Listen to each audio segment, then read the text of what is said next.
Hello. Throughout my career, really my life, I've had this curiosity about what makes people tick and how business works. I'm Jacqueline Lane.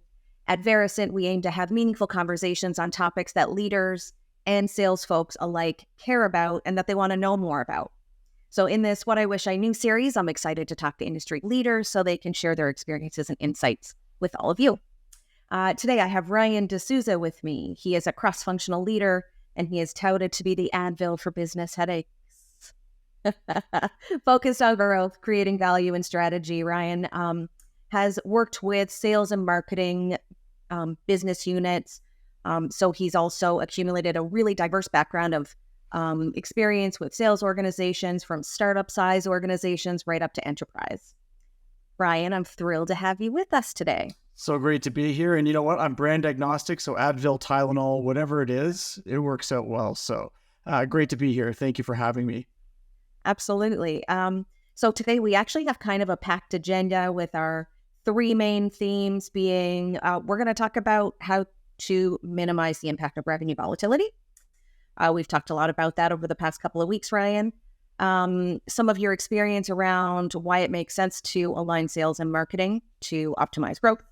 And then thirdly, we're going to chat about sales tech stacks and how to identify and implement tools that can help you to grow your business more effectively. So let's start from the top.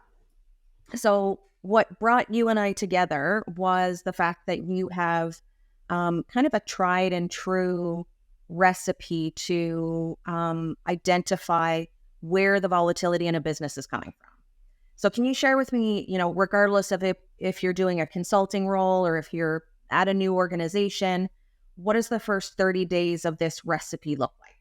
Sure. And listen, if the recipe was foolproof and tasted great every time, I'd probably be in a different role than I am today. But I think one of the things you learn over time, having been part of a lot of different organizations internally and externally, both running growth teams as well as supporting them from a consulting perspective, is the first 30 days is critical to dive in and understand how the business runs. Obviously, the shape and size of the business and the age and stage the business is at is going to vary. And, 30 days is kind of a circle it on the calendar of hopefully you meet it. But the reality is it could take longer, could be shorter, depending on the complexities of the business. But the first 30 days is really about learning about the people, the processes, and I'm going to call it the politics of how the business runs, because ultimately, how you align with the internal stakeholders is going to be super critical to the success of any endeavor in terms of building your growth engine. So, as you talk about stakeholders, and I think I might be leading the witness a little here, we talk about some of the biggest barriers you find when you're starting this process. So, you might be a new entrance to the business. Mm-hmm. What would you say are some of the biggest barriers and what makes it hard to execute? Yeah, so I would say from either the internal or external perspective as a consultant, or if you're in the business running the growth team, the CEO and the leader of the organization is obviously the first stage and the first step in understanding what's in front of us in terms of building this growth engine. Is the person suffer from what I like to call Founderitis, where they want to become experts in every single aspect of the business? Because when the business starts, and I have most recently, we work with a ton of startups, and when you're there on day one, you do everything. And then on day 100, you maybe do less. On day 1,000, you do even less.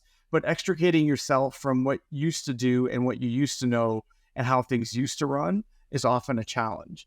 And to that respect, within the organization, others that are currently within the growth team, any new person coming in either to help or to join the team would have, I would call it, territoriality around what they're doing to this point. So in general, if I'm joining a business, either to run the organization from a growth perspective or as a consultant, it's because there's something that's not running at the optimal level, which means it's not necessarily a people issue, but that's the first thing that happens internally is the defense mechanisms go up and it's like, whoa, I'm really good at my job. I have lots of experience. How am I going to work with this person who's going to basically been brought in to point out all the things we're doing wrong?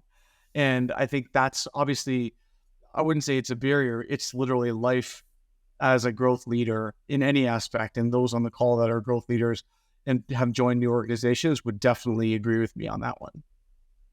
Right. So, it sounds like getting in and starting to, if it's not a true barrier, kind of breaking down some of the roadblocks or some of the defense mechanisms that people have up there is the first piece. So, really building and creating trust that you're not there to move people out of their jobs or tell them what they're doing wrong. You're there to improve the way things are going. That's right. So it's the first thing to do, kind of build that trust and credibility internally. Absolutely. And you often see when you get there, everyone's ridiculously busy with too many things happening. Their calendars are too booked. And if you can be kind of, like I said before, the pain relief for the organizational issues, that's helpful in positioning yourself as an extra set of hands and an extra brain to relieve some of the pressures, to maybe make those to-do lists a little bit shorter, either through improved process, potentially software, things like that, or putting people in the right spot. Sometimes it's not the person, it's they're in the wrong job. And I think that's an important piece to look at as well. Yeah, it's interesting. I have this kind of idea of a consultant coming in, and a lot of the time it is about kind of redeploying people or, I always have this assumption, and perhaps a bunch of other people do, that it's really about kind of leaning out the organization from a headcount perspective, which can be scary. Yeah. Yeah. I mean, I think with some firms, that's what comes with it. It's like, oh no, they're preparing us for some type of transaction or some type of investor relations project. So it does sometimes look that way. But for the most part, I think that first 30 days is where you can establish, to go kind of tie back to that original question, is that's where you establish your credibility to help. So establishing your credibility as a helper, whether you're coming in as the, chief revenue officer or growth officer, or if you're coming in to help as a consultant. So when we lean into the volatility piece, where are some of the areas where you'd normally shine a spotlight on, across sales, marketing, or the business? Mm-hmm. Sometimes some hot spots or kind of the low hanging fruit for you to identify that you can kind of quick wins. Well, listen, for anyone listening out there, you don't need a consultant to do this. You can do it internally in your business. And essentially I do a microscopic examination of the customer journey from the time of first brand touch and brand exposure all the way through to building customer advocates through customer success.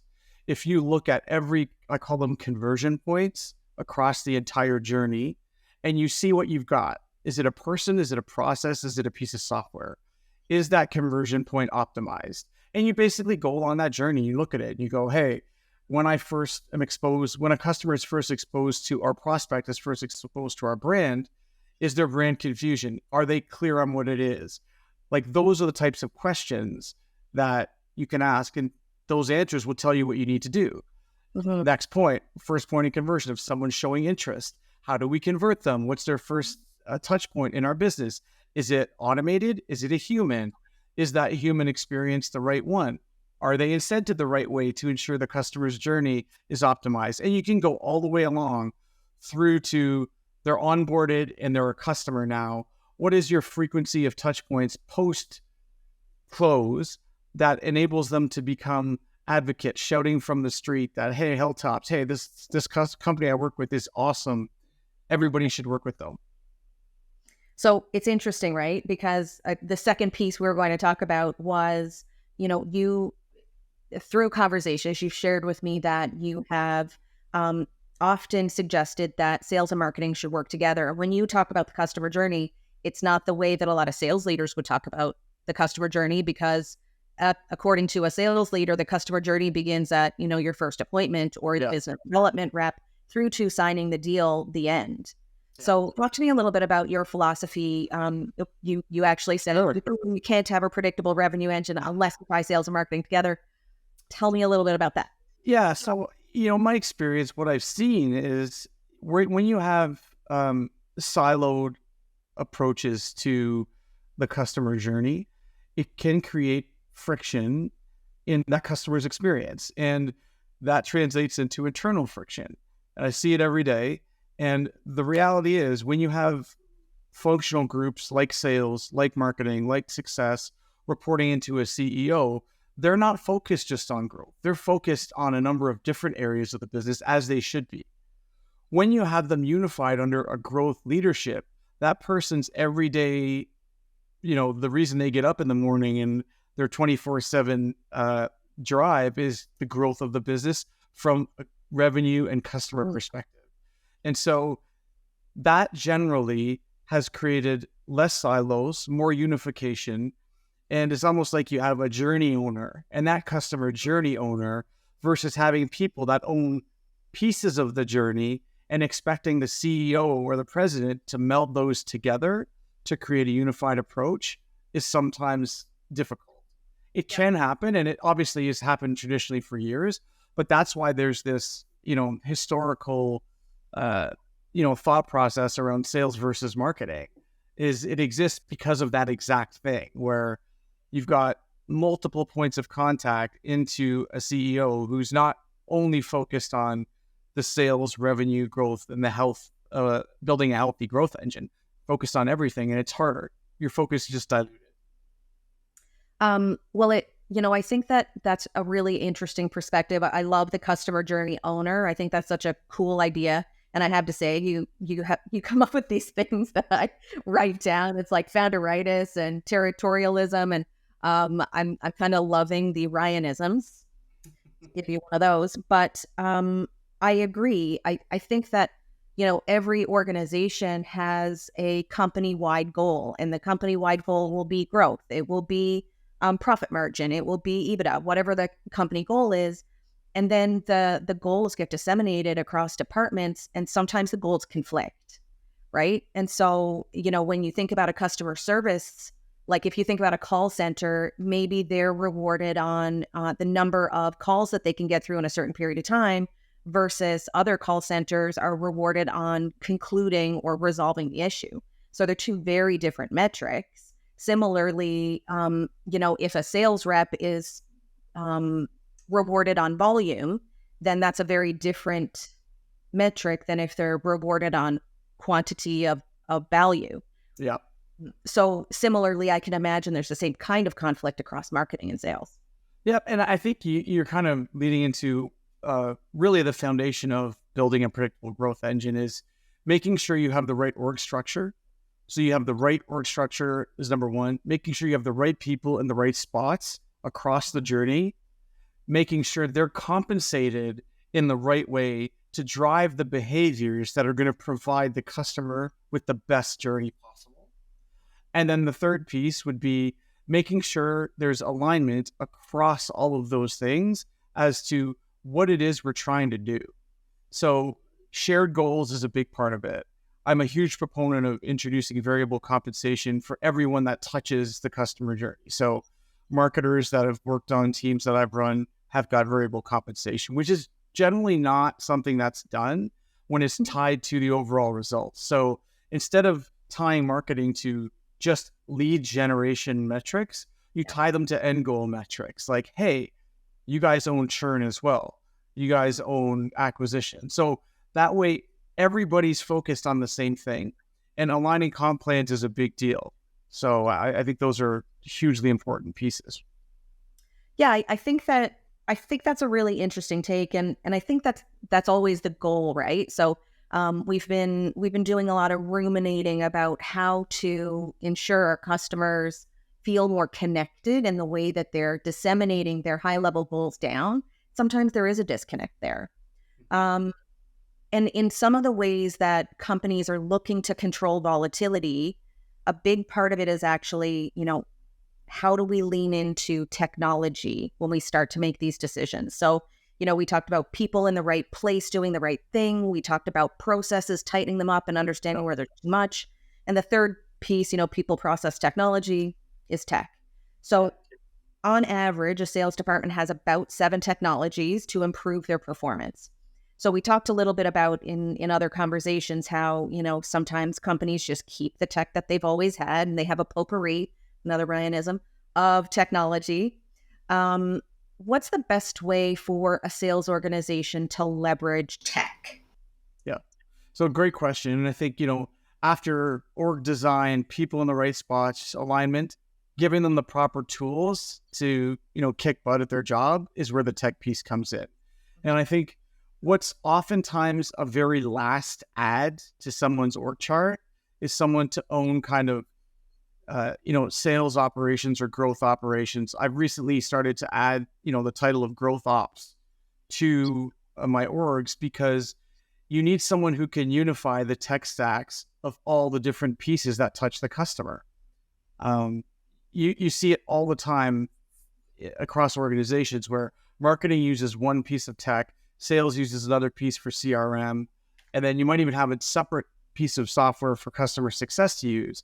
And ultimately, what ends up happening is, depending on where the customer is in the journey, the type of communication, the style of the communication, it can be different. Their experience can look and feel different, and that's not ideal. And so I would say the biggest thing you do is hire somebody who's an expert across or owns all of the technology. Right now, each of the functional owners generally own it. So VP marketing owns the marketing tech stack. Yep. VP sales owns the sales tech stack, and so on and so forth. So unifying that's important. The second piece is optimizing what you've got before you add something to try and plug a hole. Generally, what will happen is people will try to, and newer businesses do this more often than legacy businesses, is they solve a problem with technology. So they try to basically go, oh, we've got something broken. Oh, there's a cool software that's relatively inexpensive that if we bolt in, it'll solve that. A great example is, time to first touch for Elite. There's lots of different softwares out there that basically, you open your laptop and everything's right there for you. You don't even have to think, and, there's no art left. It's just science, and you just go for it. But oftentimes they bolt that into a CRM before they've even optimized what the CRM can do on its own out of the box. Uh-huh. And so it doesn't mean you won't need that eventually. It just means every piece of software is the right time, right place. And you might get them too soon, which means you're, again, complicating your entire tech stack, and there's no one owner. So, who's going to be the admin and own this? Who's going to be the expert? No one will really be the expert. The person that knows the most ends up by default becoming the expert, but they might only know the 50% of what's actually required to be a full-time admin of that software. So I think it's important to understand that. Yeah. And, I think about Salesforce as an example. Everybody has their snippet of the part of Salesforce that they know. Even the administrator knows such a small fraction because Salesforce has so many capabilities. Not trying to plug Salesforce, but here we are. No free ads. So, when we think about making sure that you optimize what you currently have before buying new stuff, stuff is a technical word. What tools have you found are most useful in identifying the parts of sales or the go-to-market organization that might be out of control? Yeah. So I would say the majority of the time, and I don't like using absolutes, so the majority of the time, it's at the top of the funnel where it's broken the most. So lead intake, data cleansing, and that first touch kind of entry into the sales funnel. I've never joined an organization or helped an organization that doesn't have a data problem. And the data problem in terms of cleanliness, duplicates, all these sorts of issues, because out of the box, most people just plug something in and turn it on. And they're like, oh, you know what? I don't really need the deduplicating software right out of the gate. We're not big enough yet. And those mistakes end up compounding and costing you way more later on. So, cleansing 200,000 records is way more expensive than paying up front for something to keep your data under control. So, not that it's about investing, but I think investing in the right technology is super important. And if it's things that a human doesn't necessarily need to be an expert in order to optimize it, that's perfect. That's perfect. If it's just this can replace a spreadsheet. I mean, tracking commissions, doing things like that, compensation tracking, again, is a spreadsheet-driven exercise for most startups, when there's tons of great software out there that can do that for you and free up time to do more, I call them revenue-generating or growth-generating activities of your people. So when you've got a finite budget, you want your people doing revenue-generating things. Software doesn't do revenue-generating things. It helps people do revenue-generating things. Yeah, I really liked what you said there in terms of, find technology that can make things easier without the person having to be an expert. Because I think there's lots of functions within an organization. Someone truly does need to be a master of, or, an expert in that particular function. But then there's a whole bunch of little stuff that happens underneath that can be done without human intervention. So I love the data example, like could not be more timely considering everyone's talking data, and data has been a problem for many years for lots of companies.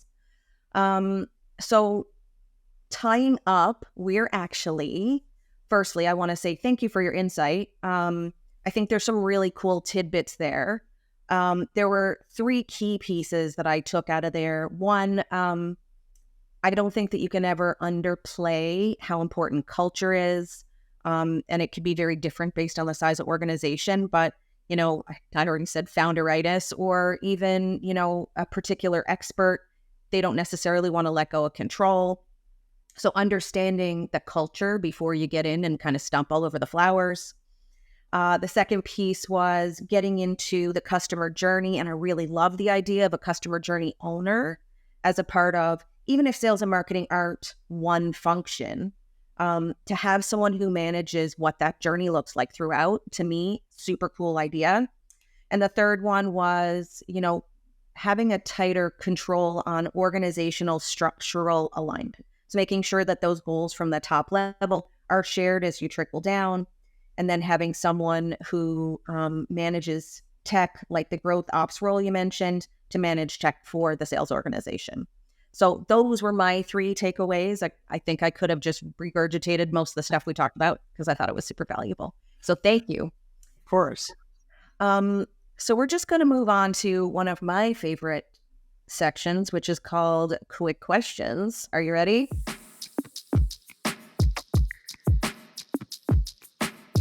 What piece of advice for a new seller should they ignore?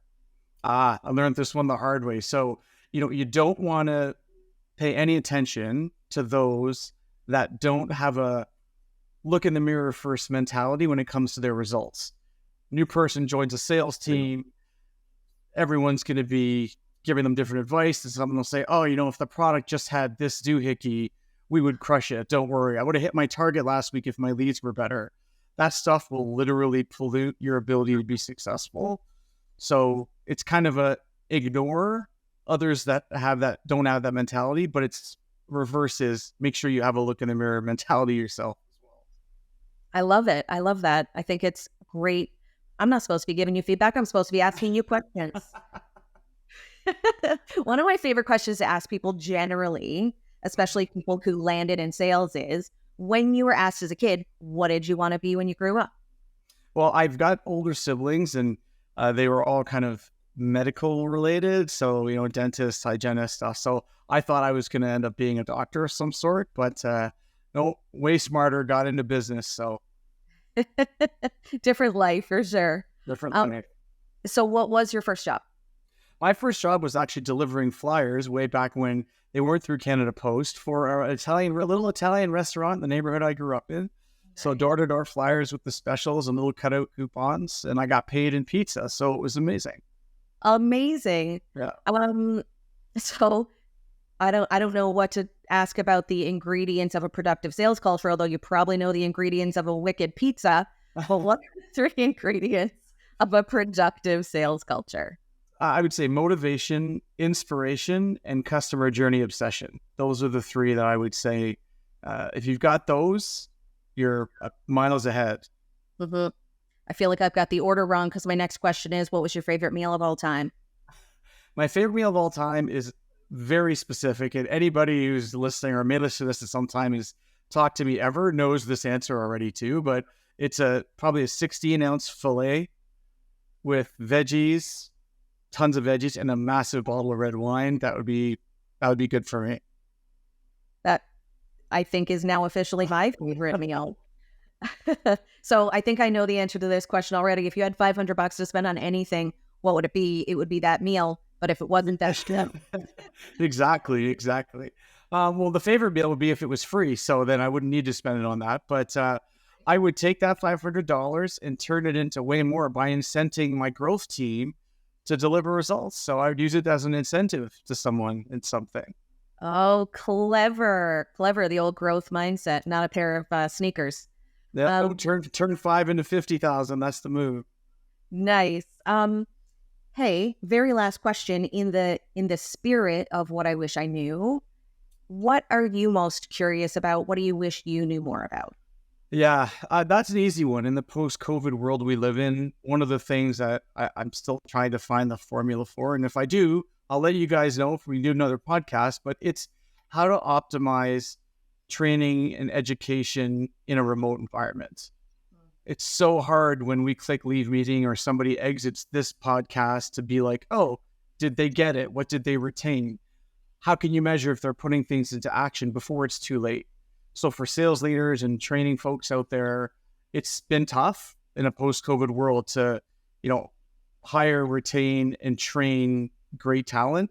And I think it's driven part of that great resignation we've seen, which is people aren't getting trained enough to be successful at some of their roles. So you're seeing a lot more attrition, a lot more transient roles happening, a lot more attrition for sure. Mm-hmm. Yeah, it's interesting that time where you used to finish a meeting or finish a sales call, that 10 minutes it took you to get from the meeting room to the front door, that's the time when you get the juice. And similar For to sure. meetings, right? Well, and listen, the human connection is really hard. I mean, we're awesome at it right now, you and I, but I mean, the reality is it's really hard through a screen to connect with somebody. And that's what we're asking everyone to do. And that human connection is a big deal. Body language, you can't see what's happening, the dual screen ability to just multitask. Although I doubt anyone watching this is going to do anything else because they'll be riveted to the content. But the reality is that's what happens. And so how do you help people learn, get better? How do you train on new products? How do you drive adoption of new technology when you're, in your living room talking to someone in their living room? Yeah. Yeah, I hear you. And I think a lot of people would be curious to know that if there was a recipe or a magic bullet for that. Yeah. No, working on it. Let me know. Maybe that's our next topic. For sure.